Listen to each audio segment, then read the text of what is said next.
to change aspect ratio in Capcut without cropping. So in this video, I'll show you step by step how to change video aspect ratio in Capcut without cropping.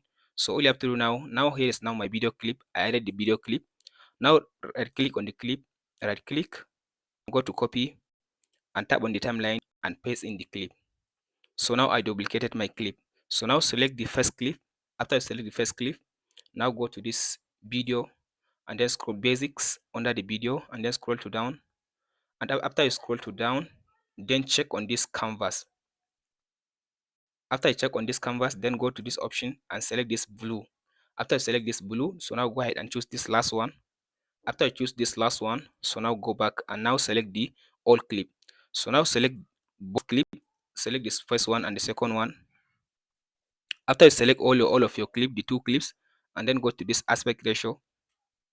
So from this option now go ahead and choose the aspect ratio you want to use. So for me, I want to change it to shorts. So I'll just choose 9:16. So after you choose 9:16, so as you can see now I changed the aspect ratio of the video, but without cropping the initial one. So now here is the initial one and here is the bottom one.